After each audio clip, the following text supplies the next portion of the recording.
السلام علیکم ناظرین، اس ایپیسوڈ کے شروعات میں ہم دیکھتے ہیں قسطنطنیہ میں شہنشاہ پلیتانو سے پوچھتا ہے کیا وہ خبر آئی جس کا میں انتظار کر رہا تھا؟ تو پلیتانو خبر دیتے ہوئے کہتا ہے جناب آ گئی ہے۔ اس بار میں بھی حیران رہ گیا، اس نے آپ سے ملنے پر رضامندی ظاہر کی، بہت پہلے ہی وہ راستے پر نکل چکا ہوگا۔ تو شہنشاہ کہتا ہے پوپ کے اس بدلے رویے کی کیا وجہ سمجھ رہی ہو؟ کل تک تو وہ ہمارے خطوط کا بھی جواب نہیں دیتا تھا۔ جواب میں پلیتانو کہتا ہے مجھے لگتا ہے کہ جستنیانی کے سورماؤں کو اپنے ساتھ ملانے کے فیصلے پہ پوچھ گچھ کرنا اس کی وجہ ہو سکتی ہے۔ دیر نہ کریں، فوراً تیاری کر کے راستے پر نکلیں، میں یہاں کا خیال رکھوں گا۔ یہ سن کر شہنشاہ کہتا ہے اس کی بھاری قیمت چکانی پڑے گی۔ تو پلیتانو کہتا ہے مجھے اس کا اندازہ ہے، لیکن کندھوں پہ سلطنت کی ذمہ داری ہے، ہم سب کچھ اس عظیم اتحاد کے لیے کریں گے جو ہمیں مہمت کے اس معاصر سے بچائے گا۔ شہنشاہ پوچھتا ہے اگر میں خود پہ قابو نہ رکھ سکا تو، اگر میری نفرت کو ہوا مل گئی تو، اگر میں پوپ کے مطالبات کو تسلیم نہ کروں تو؟ مگر پلیتانو کہتا ہے ہمیں پانی کی طرح پوپ کی مدد کی ضرورت ہے، اگر آپ پوپ سے متفق نہیں ہوتے تو ہم مہمت کی پیش قدمی کو کبھی نہیں روک پائیں گے۔ ادرنی میں بایزید بیٹھا لکھ رہا ہوتا ہے اور اپنے استاد سے کہتا ہے ایسے لکھنا بہت مشکل ہے۔ تو استاد اس سے کہتے ہیں شہزادے ایک دفعہ کوشش کریں۔ بایزید پوچھتا ہے باقی طلباء کہاں ہیں، وہ آج کیوں نہیں آئے؟ تو استاد کہتے ہیں آپ اپنی جماعت میں کچھ دیر کے لیے اکیلے شرکت کریں گے۔ بایزید پوچھتا ہے مگر کیوں؟ تو استاد کہتے ہیں ہمارے سلطان آ کر وضاحت کریں گے، آپ لکھنے کی کوشش کریں۔ اگلے ہی لمحے سلطان وہاں آتے ہیں اور باہر سے ہی انہیں دیکھنے لگ جاتے ہیں۔ بایزید استاد سے کہتا ہے میں نے مشکل سے دوسرے لفظ سیکھے تھے، اب یہ نیا کہاں سے آ گیا؟ تو اندر داخل ہوتے ہوئے سلطان کہتے ہیں کیونکہ اب وقت آ گیا ہے کہ تم اپنا حقیقی سبق سیکھو۔ سلطان کو دیکھتے ساتھ ہی بایزید ادبن کھڑا ہو جاتا ہے اور استاد کو بھیجنے کے بعد سلطان بایزید سے کہتے ہیں ان کے بتائے گئے الفاظ سیکھو اور اپنی خطاطی کو بہتر بناؤ تاکہ مستقبل میں تم اپنا مقام پیدا کر سکو۔ بایزید پوچھتا ہے بابا کیا میں چھوڑ نہیں سکتا؟ تو سلطان کہتے ہیں پچھلی بار تم نے کہا تھا کہ یہ سلطان کا فرمان ہے، اب تم اس کے خلاف جا رہے ہو۔ بایزید کہتا ہے میں نہیں ہوں، مجھے نہیں معلوم کہ میں وہاں پہنچ کر کیا کروں گا۔ تو سلطان اس سے کہتے ہیں حکومت کرنا سیکھو گے، حکم دو گے اور فاتح بنو گے، یہ ایک طویل عرصے سے عثمانیوں کا طریقہ رہا ہے، ریاست پہلے اپنے پر حکومت کرنے والے کو پہچانتی ہے۔ بایزید پوچھتا ہے لیکن کیا یہ بہت دور نہیں ہے؟ سلطان کہتے ہیں بالکل بھی نہیں، تم مانیسا جاؤ گے، تمہاری پسندیدہ جگہ۔ یہ سن کر بایزید کہتا ہے میری ماں بھی اسے پسند کرتی ہے، کیا وہ بھی میرے ساتھ آئیں گی؟ مگر سلطان اس پہ کوئی جواب نہیں دیتے۔ ناظرین اس کے بعد ہم دیکھتے ہیں قسطنطنیہ میں بازنطینیوں کا ایک اجلاس جاری ہوتا ہے،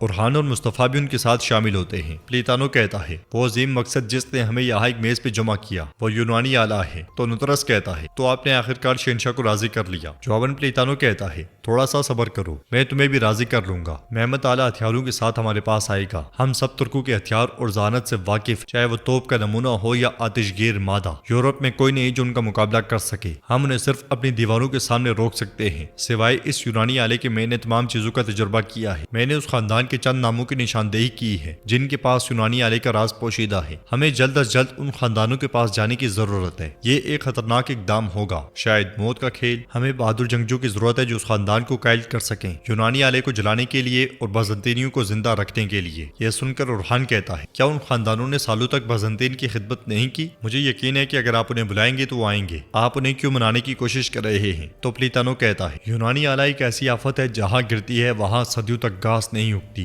اس سے لپٹی ہوئی لاشیں جل کر راکھ ہو جاتی ہیں۔ وہ خاندان جو یونانی آلے کو جلانے کا راز جانتے ہیں انہوں نے قسم کھائی تھی کہ آئندہ کبھی ایسا نہیں کریں گے اور وہ شہر سے بھاگ گئے، اس لیے انہیں منانے کی ضرورت ہے۔ یہ سن کر دیمیتری اور جستنیانی کہتے ہیں ہم دونوں وہاں جانے کے لیے تیار ہیں۔ مصطفیٰ بھی بڑے غور سے ان کی باتیں سن رہا ہوتا ہے۔ پھر نطرس پوچھتا ہے شہنشاہ خود کیوں نہیں آئے؟ تو پلیتانو کہتا ہے ہمیں ترکوں سے بچنے کے لیے اتحاد کی ضرورت ہے۔ بازنطینی شہنشاہ قسطنطینوس اپنے ملک کی تقدیر بدلنے کے لیے پوپ نیکولس سے ملنے گیا ہے۔ یہ سن کر جستنیانی بہت خوش ہوتا ہے جبکہ نطرس کا چہرہ لٹک جاتا ہے اور مصطفیٰ کو پریشان دیکھ کر جستنیانی اسے غور سے دیکھ رہا ہوتا ہے۔ حرم میں بہار خوشی خوشی آگے بڑھ رہی ہوتی ہے اور کہتی ہے یوں محسوس ہوتا ہے جیسے صدیوں گزر گئی ہوں اور میں اپنے بچے کے چہرے کو ترس گئی ہوں۔ میں نے اسے بہت یاد کیا ہے لیکن مارا خاتون نے صحیح کہا تھا، ہمارے سلطان کا غصہ ٹھنڈا ہو جائے گا اور سب کچھ ٹھیک ہو جائے گا۔ یہ کہتے ساتھ وہ ریحان آغا کے پاس پہنچتی ہیں جو خواتین کے پاس جھنڈا دیکھتے ہوئے کہتے ہیں ہمارے سلطان نے جو پرچم استعمال کیا تھا جب وہ منیسا میں شہزادے تھے وہ چاہتے ہیں کہ ہمارے شہزادے بایزید بھی استعمال کریں، اسے درزی کے پاس لے جائیں۔ یہ سن کر بہار پوچھتی ہے پرچم کیوں ریحان آغا؟ تو ریحان آغا کہتے ہیں بہار خاتون ہمارے سلطان یہ چاہتے ہیں۔ بہار کہتی ہے یہ ماضی کو یاد کرنے کے لیے ہوگا، مجھے یقین ہے۔ مگر ریحان آغا کہتے ہیں بالکل نہیں، یہ ہمارے شہزادے بایزید کے لیے ہے، ہمارے سلطان بایزید کو منیسا بھیجنا چاہتے ہیں تاکہ وہ وہاں درس لینا جاری رکھے۔ بہار کہتی ہے لیکن اس میں تو بھی بہت وقت ہے، چلے میں خواتین کو بھی اطلاع دے دیتی ہوں کہ میری چیزیں بھی جلدی سے تیار کر دیں۔ مگر ان کے آگے بڑھتے ساتھ ہی ریحان آغا کہتے ہیں بہار خاتون ہمارے سلطان کا حکم ہے کہ ہمارے شہزادے اکیلے جائیں گے، آپ یہیں رکیں گی، یہ سنتے ساتھ ہی باہر بہت پریشان ہو جاتی ہے اور کہتی ہے مگر یہ کیسے ہو سکتا ہے؟ میرا شہزادہ کہاں ہے؟ مجھے اسے دیکھنا ہے۔ ناظرین اس کے بعد ہم دیکھتے ہیں کہ قسطنطنیہ میں دیمیتری جستنیانی سے پوچھتا ہے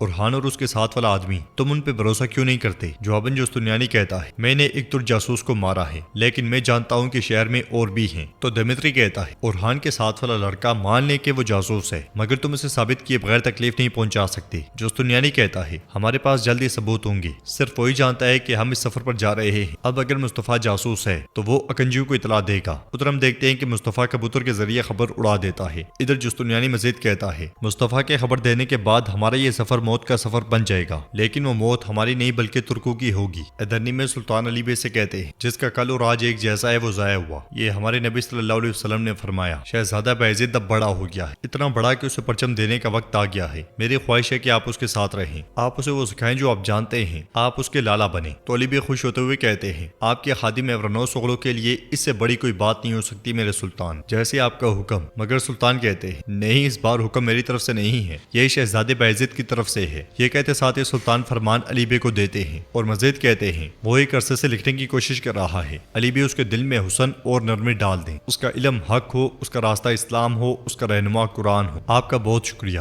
ادھر ایک خاتون بایزید کا ناپ لے رہی ہوتی ہے، بازو پھیلایا ہوا بایزید کہتا ہے میری بازو میں بہت درد ہو رہا ہے کلفا۔ تو کلفا کہتی ہے یہ ختم ہونے والا ہے شہزادے، خاتون جلدی کرو۔ بایزید کہتا ہے میں پہلے ہی بہت تھک چکا ہوں، یہ فریضہ بہت مشکل ہے، اس لیے میں باہر وہاں آتی ہے۔ اپنی ماں کو دیکھتے ساتھ ہی بایزید سب کچھ چھوڑ چھاڑ کر بھاگتا ہوا جاتا ہے اور ان کے گلے لگ جاتا ہے۔ باہر بھی اسے بہت پیار کرتی ہے۔ پھر بایزید کہتا ہے ماں میں جا رہا ہوں، کیا آپ جانتی ہیں میں نے اپنے بابا سے پوچھا کہ کیا آپ جا سکتی ہیں، لیکن انہوں نے کہا کہ نہیں۔ آپ کیوں نہیں جا سکتی؟ میں بھی نہیں جانا چاہتا، اگر آپ نے کہیں گی تو شاید وہ مجھے یہیں رہنے دیں گے۔ جواباً باہر کہتی ہے میں ان سے بات کروں گی، تم میرے بغیر کہیں نہیں جاؤ گے۔ ناظرین اس کے بعد ہم دیکھتے ہیں کہ قسطنطنیہ کے چرچ میں پادری نوترس اور ماریا موجود ہوتے ہیں۔ وہ شہنشاہ کے پوپ سے ملنے کے بارے میں سوچ کر بہت پریشان اور غصے میں دکھائی دیتے ہیں۔ پادری کہتا ہے کیا شہنشاہ بالکل نہیں سوچتا؟ وہ اس سے کے لوگ، شہر یا شاید اس کا ایمان لے لیں۔ نوترس کہتا ہے مجھے نہیں لگتا کہ وہ اس قدر آگے جائیں گے۔ ماریا کہتی ہے وہ اس موقع کو ہاتھ سے نہیں جانے دیں گے۔ جواباً پادری کہتا ہے وہ آیا صوفیا کو لینے کے لیے کہہ سکتے ہیں، ہم اس کی ہرگز اجازت نہیں دیں گے۔ تو نوترس کہتا ہے بالکل ہم اجازت نہیں دیں گے، لیکن ہمیں اسے سکون سے طے کرنا چاہیے، شہنشاہ کو غصہ دلا کر نہیں۔ ادھر جاندارلی کتب خانے میں آتا ہے اور ایک کتاب کھول کر دیکھتے ہوئے کہتا ہے 16 محرم 855 ہجری، کیا اس تاریخ کے بعد آنے والی معلومات ضائع ہوگی؟ تو کتب خانے کا سربراہ کہتا ہے یہ تاریخ اس وقت کی نشاندہی کرتی ہے جب ہمارے سلطان محمد خان تخت نشین ہوئے تھے۔ جاندارلی کہتا ہے ہم جانتے ہیں کہ ایسا کیوں ہے، میری طرف دیکھو، تم ان کی قسمت جانتے ہو جن کو میں کہانیاں سناتا ہوں، اگر تم چاہو تو میں تمہیں بھی ایک کہانی سنا سکتا ہوں۔ تو وہ سربراہ کہتا ہے ہمارے سلطان کو موصول ہونے والی معلومات کو ایک الگ کتاب میں درج کیا گیا ہے، وہ اس کتاب کو ہر شام اپنے نجی کمرے میں لے جاتے ہیں۔ یہ سنتے ساتھ ہی جاندارلی اس کتاب کی جانب بڑھتا ہے تو وہ شخص اسے روکتے ہوئے کہتا ہے رک جائیں پاشا رک جائیں، میں آپ کو یہ نہیں دے سکتا، یہ ہمارے سلطان کا واضح فرمان ہے، آپ چاہیں تو مجھے جو مرضی کہانیاں سنا سکتے ہیں، میں آپ کو یہ نہیں دے سکتا۔ یہ سن کر جاندارلی کو بہت غصہ آتا ہے، اس لیے وہ ایک سپاہی خبر لا کر اس شخص کو دیتے ہوئے کہتا ہے یہ ہمارے سلطان کے لیے آیا ہے۔ اس شخص سے پہلے ہی جاندارلی خبر ایک دم سے لے لیتا ہے۔ وہ شخص جاندارلی سے خبر مانگتا ہے تو جاندارلی اس سے کہتا ہے تم نے کہا کہ میں کتابیں نہیں دیکھ سکتا، یہ تو دیکھ سکتا ہوں نا۔ پھر جاندارلی خبر پڑھتے ہوئے کہتا ہے واہ کارا مصطفیٰ واہ، دھوکے باز مصطفیٰ واہ، تو تم ہمارے سلطان کے جاسوس ہو۔ یہ کہتے ساتھ ہی جاندارلی چلا جاتا ہے۔ جنگل میں جستنیانی اور دیمیتری سپاہیوں کی بڑی تعداد کے ساتھ آگے بڑھ رہے ہوتے ہیں اور آگے بڑھتے ہوئے جستنیانی کہتا ہے ہمیں محتاط رہنا ہوگا، اگر مصطفیٰ جاسوس ہے